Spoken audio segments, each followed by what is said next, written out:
हरे कृष्णा कृष्णा कृष्णा कृष्णा हरे हरे हरे राम राम राम राम हरे हरे। हरे कृष्णा। तो सभी भक्तों का आज की इस कृष्ण कथा में हार्दिक स्वागत है। एक प्यारे शिष्य थे जो गुरु की बहुत ही सेवा करते थे, बहुत ही प्रेम से गुरु की आज्ञा का पालन करते थे। जैसा गुरु कहते थे वैसा शिष्य करते थे। एक बार गुरु ने सोचा कि इस संसार के बद्ध जीव भगवान से अलग होकर के इस संसार में केवल दुख ही दुखों का सामना कर रहे हैं और तड़प रहे हैं। तो उसने अपने प्यारे शिष्य को आदेश दिया कि मेरे शिष्य, तुम्हें मेरी आज्ञा से जाकर इस गांव में प्रचार करो।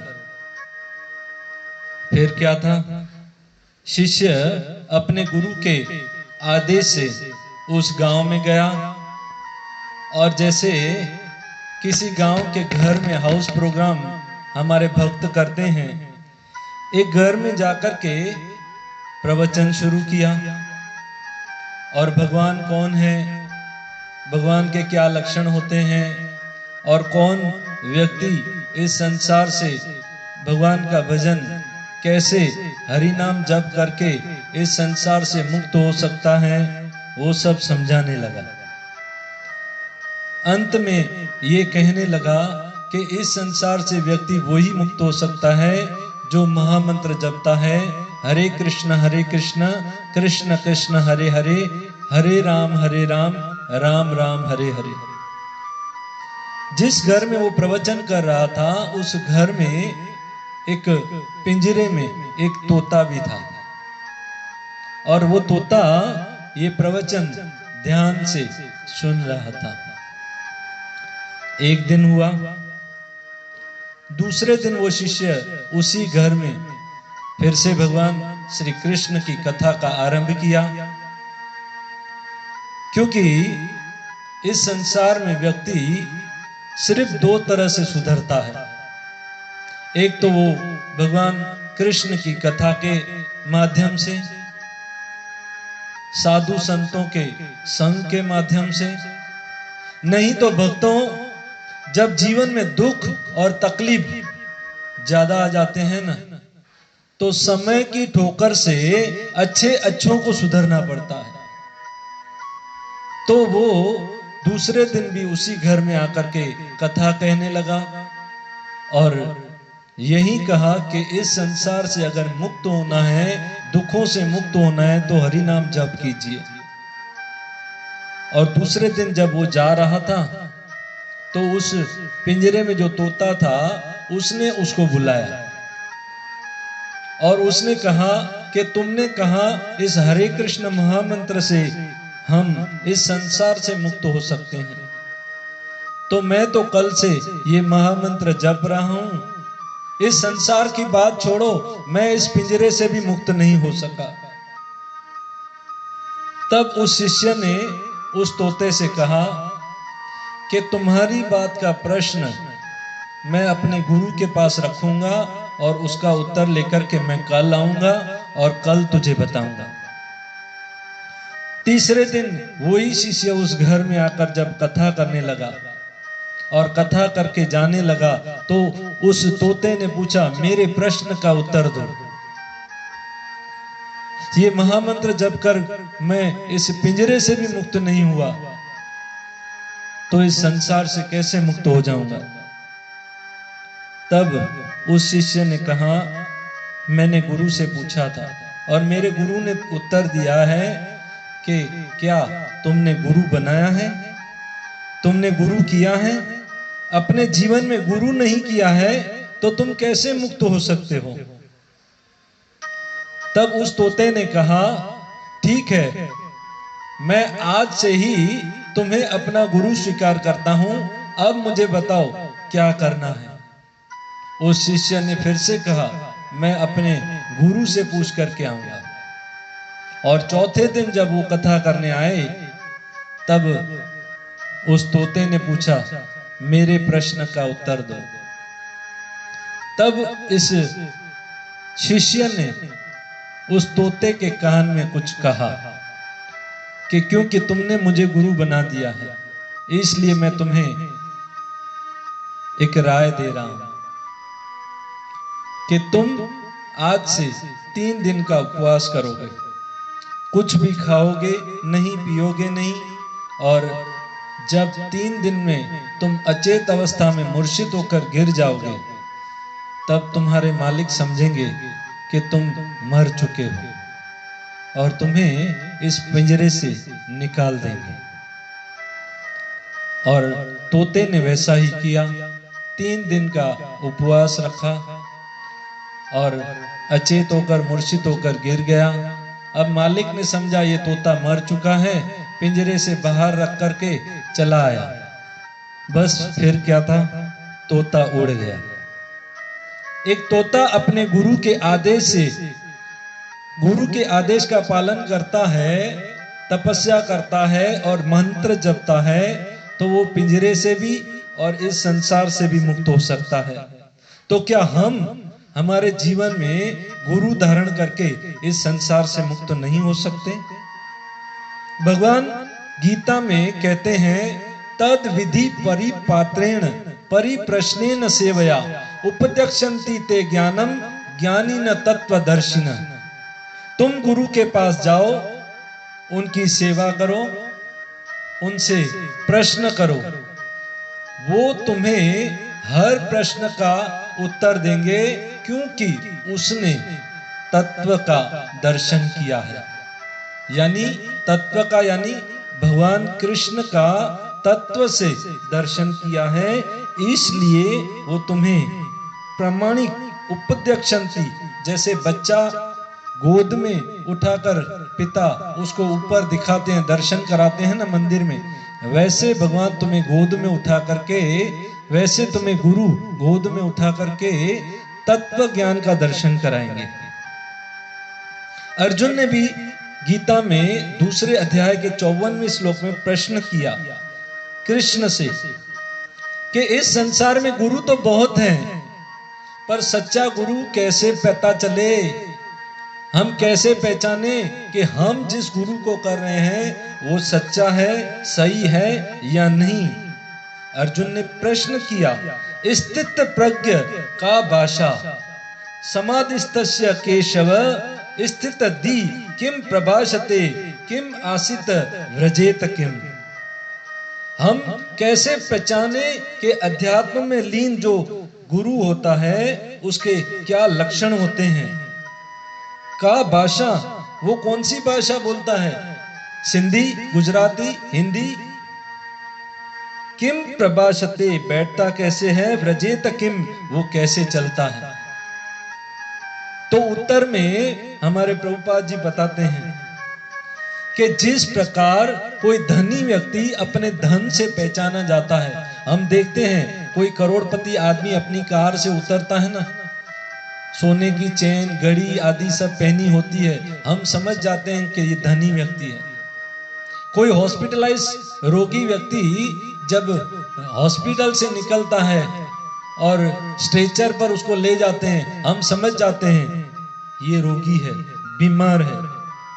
जिस प्रकार धनी अपने धन के लक्षणों से, रोगी अपने रोग के लक्षणों से पहचाना जाता है, उसी प्रकार अध्यात्म में लीन जो सच्चा गुरु होता है, सच्चा संत होता है, वो भी अपनी भाषा से पहचाना जाता है। वो कैसे बोलता है? वो सिर्फ कृष्ण कथा के बारे में ही बोलता है, फालतू की बातें वो नहीं करता। वो कैसे चलता है? सिर्फ सत्संग की ओर, सिर्फ मंदिर की ओर, सिर्फ कृष्ण की ओर चलता है। उसका उठना बैठना चलना बोलना सब कृष्ण के लिए होता है। ऐसा नहीं होता है वो मौन हो जाता है, क्योंकि इस संसार में डोंगी गुरु जिनको कुछ ज्ञान नहीं होता, कुछ बोल नहीं पाते, तो वो मौन होकर बैठते हैं और मूर्ख शिष्य भी उनके पीछे पीछे बोलते हैं ये हमारे मौनी बाबा हैं, मौनी बाबा। पर हम जानते हैं कि उसको कुछ आता ही नहीं है, वो मूर्ख है, वो भगवान के विषय में बोलेगा क्या? जब तक वो बोलता नहीं तब तक पता नहीं चलेगा। मूर्ख व्यक्ति का पता तब तक नहीं चलता जब तक वो बोलता नहीं है। इसलिए हमें सोच समझ करके गुरु करना चाहिए, गुरु के आदेश का पालन करना चाहिए। भगवत गीता में भगवान चौथे अध्याय में बताते हैं, एवं परंपरा प्राप्तम राजर्षयो विदु सकाले नमहत योगो नष्ट परंतप। इस प्रकार ये परम विज्ञान गुरु परंपरा द्वारा प्राप्त किया गया और राजर्षियों ने इस विधि से समझा, किंतु काल क्रम में ये परंपरा छिन्न हो गई, अतः यह विज्ञान यथा रूप में लुप्त हो गया लगता है। 4 परंपरा होती हैं। देखिए, पहले तो हमें यह समझना चाहिए कि गुरु कितने प्रकार के होते हैं। एक तो होता है शिक्षा गुरु, जो हमें सत्संग के माध्यम द्वारा, सत्संग द्वारा हमें उपदेश देता है और हमें समझाता है कि हम शरीर नहीं, हम आत्मा हैं और आत्मा का स्वरूप है भगवान की सेवा करना। और दूसरा होता है दीक्षा गुरु, जो वैदिक विधि विधानों के पालन द्वारा, वैदिक मंत्रों द्वारा हरि नाम की दीक्षा भगवान के सामने, अग्नि के सामने, गुरु के सामने, वैष्णव के सामने हमें देता है। और तीसरा होता है चैत्य गुरु, यानी जो परमात्मा, जो हमारे अंदर से ही हमें हमारी अच्छी बुरी बातों का ज्ञान देता है कि क्या सही है क्या गलत है। हम जो भी गलत कार्य करते हैं ना, तो पहले अंदर से आवाज आती है कि ये कार्य गलत है, इसको मत करो, इसका परिणाम बुरा होगा। और फिर भी अगर हम करते हैं तो उसका परिणाम हमें भुगतना पड़ता है। और चौथे होते हैं पथ प्रदर्शक गुरु, जो हमारे यथार्थ गुरु का आश्रय दिलवाकर हमें दीक्षा दिलवाते हैं। ऐसे 4 प्रकार के गुरु होते हैं। अब गुरु कौन बन सकता है? गुरु चैतन्य महाप्रभु बताते हैं, कीबा विप्र कीबा न्यासी शूद्र के ने नय, जय कृष्ण तत्व वेता से ही गुरु हो। चाहे ब्राह्मण हो चाहे शूद्र हो, परंतु अगर जिसने कृष्ण को जान लिया है तत्व से, यही तत्ववेता, जिसने कृष्ण को पहचान लिया है, वो ही गुरु है। और गुरु का हमारे जीवन में, हम गुरु जब करते हैं तो हमें गुरु संप्रदाय के अधीन 4 परंपरा के अंतर्गत गुरु है या नहीं, ये जानकर उनसे दीक्षा लेनी चाहिए। देखिए, गुरु के अंदर 5 लक्षण होते हैं। गुरु के अंदर 5 लक्षण होते हैं। एक तो गुरु कृष्ण का भक्त होना चाहिए, गुरु कृष्ण का भक्त होना चाहिए। दूसरा, गुरु खुद को भगवान नहीं मानना चाहिए, क्योंकि इस संसार में हम देखते हैं डोंगी गुरु अपने शिष्यों को अपने आगे पीछे घुमाते हैं। ऐसी एक कथा शास्त्रों में आती है कि एक गुरु अपने शिष्यों के साथ जा रहे थे और उसने एक अजगर सर्प को देखा और हजारों लाखों जंतु उस अजगर को, मरे हुए मुर्शिद अजगर को काट रहे थे। तब ये गुरु हंस रहे थे और इन शिष्यों ने पूछा, गुरुदेव आप क्यों हंस रहे हो उस अजगर को देख करके? तब गुरु ने उत्तर दिया कि ये अजगर जो है वो पिछले जन्म में गुरु था और इसने अपने शिष्यों को भगवान कृष्ण न दिखा करके खुद को ही भगवान बताया और अब अपने आगे पीछे घुमाया।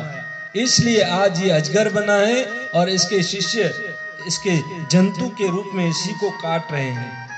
तो गुरु खुद को भगवान नहीं मानना चाहिए, ये गुरु का दूसरा लक्षण है। गुरु का तीसरा लक्षण है कि गुरु परंपरा में होना चाहिए, 4 परंपरा के अंतर्गत गुरु होना चाहिए। और चौथा लक्षण है गुरु जो बोलता है वो उसके आचरण में होना चाहिए। ऐसा नहीं गुरु बोलता कुछ और है और करता कुछ और है। जैसे एक गुरु बोलते हैं कि प्याज लहसुन नहीं खानी चाहिए, ये तामसी है, ये नरक का द्वार है, और घर जाकर अपनी पत्नी को बोलते हैं मेरे लिए तो डबल तड़का, मेरे लिए तो ज्यादा कांदा और लहसुन डालना। यानी लोगों को बता रहे हैं पर अपने जीवन में कोई आचरण नहीं है। और गुरु का 5वां लक्षण है इंद्रिय पर कंट्रोल होना चाहिए। उसे काम, क्रोध, मन, जीवा, उदर, जनेंद्रिय, ये 5 इंद्रियां जो हैं इन पर कंट्रोल होना चाहिए, तो ही वो गुरु बन सकता है। गुरु की सबसे बड़ी खासियत हमारे जीवन में है कि वो गुरु परंपरा में होना चाहिए।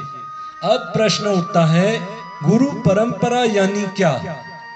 तो परंपरा का अर्थ होता है कि कृष्ण द्वारा इस संसार में 4 संप्रदाय को ये ज्ञान दिया गया।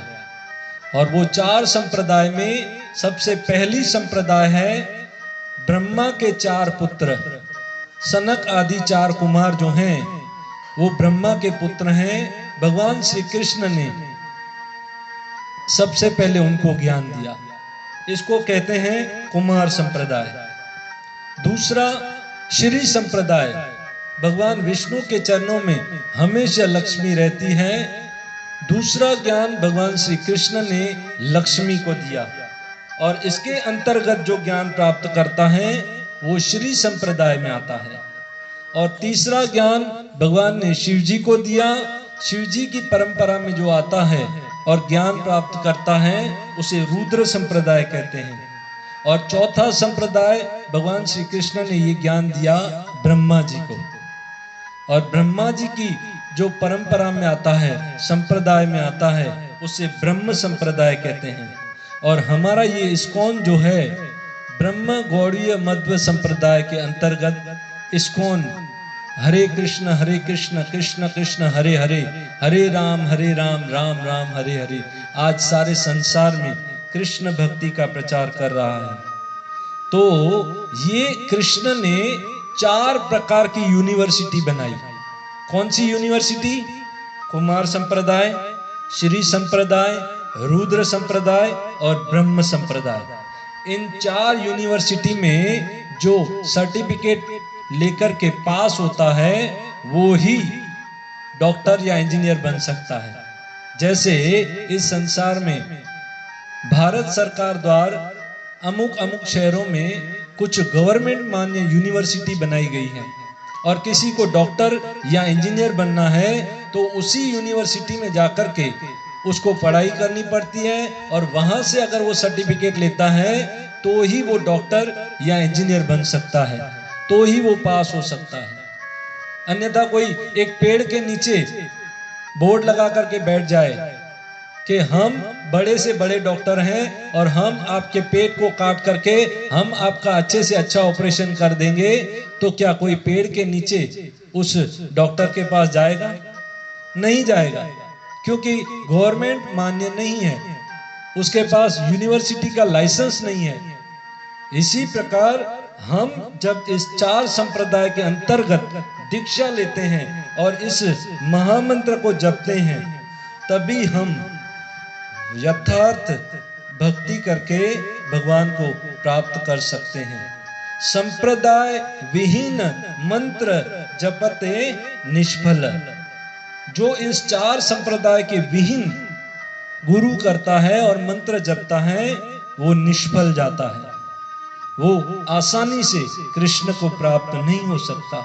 जब तक वो गुरु परंपरा के अंतर्गत कृष्ण भक्ति करके गुरु करता है और गुरु के आदेश द्वारा भक्ति करता है और इस महामंत्र को प्रेम से जपता है, तभी वो कृष्ण भक्त बनके भगवान के धाम को आसानी से प्राप्त करता है और जन्म मृत्यु के चक्र से मुक्त हो सकता है।